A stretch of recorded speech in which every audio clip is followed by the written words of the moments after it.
নমস্কার বন্ধুরা, আজকে যে টপিকটা আমরা ডিসকাস করব সেটা একটা খুবই ইম্পর্টেন্ট টপিক। আর এই টপিকটা আপনাদের প্রত্যেকের জানার খুবই দরকার।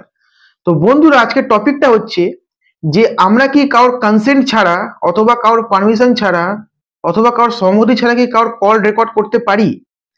তো বন্ধুরা, এটার অ্যান্সার হচ্ছে যে আমরা কখনোই কারোর পারমিশন অথবা কারোর কনসেন্ট অথবা কারোর সম্মতি ছাড়া কখনোই কারোর কল রেকর্ড করতে পারি না। আর যদি আমরা তার কল রেকর্ড করি তাহলে সেইটা সেই ব্যক্তিটার ফান্ডামেন্টাল রাইটের ভায়োলেশন হয়। কোন ব্যক্তিটা? যার কল রেকর্ডিং আমরা করছি। তো বন্ধুরা, আমরা সবাই জানি দ্য ইন্ডিয়ান কনস্টিটিউশন আর্টিকেল 21 কি বলছে না, right two privacy.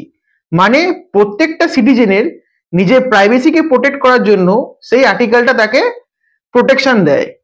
In case যদি আমরা কোনো ব্যক্তিকে না ইনফর্ম করে তার কল রেকর্ডিং করি তাহলে সেটাও তার আর্টিকেল 21-এর ভায়োলেশন।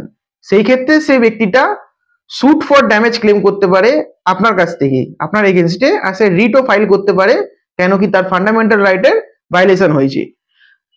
নেক্সট, এর সাথে সাথে বন্ধুরা যে ব্যাপারটা আছে যে সেকশন 72 অফ আইটি অ্যাক্ট 2000 না কি বলছে যে আপনি যদি কারোর প্রাইভেসি রিভিল করেন তাহলে সেই ক্ষেত্রে আপনার 2 বছরের জেল হতে পারে with 1 lakh rupees fine or both.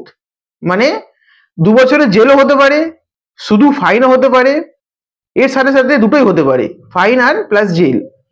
তো আপনাদের আমি এটা বলে রাখবো যে এরপর থেকে যখন আপনারা কারোর কল রেকর্ডিং করবেন তো এই জিনিসটা মাথায় রাখবেন যে আইটি অ্যাক্ট সেকশন 72 অনুযায়ী আপনার 2 বছরের জেল হতে পারে। আর যদি এর সাথে সাথে আপনি সেই ব্যক্তিটার ফান্ডামেন্টাল রাইটসেরও ভায়োলেশন করছেন সেই ক্ষেত্রে আপনাকে তাকে ড্যামেজও দিতে হতে পারে। তো বন্ধুরা, আজকের ভিডিওটা এত অবধি। আজকের ভিডিওটা এখানেই শেষ করছি।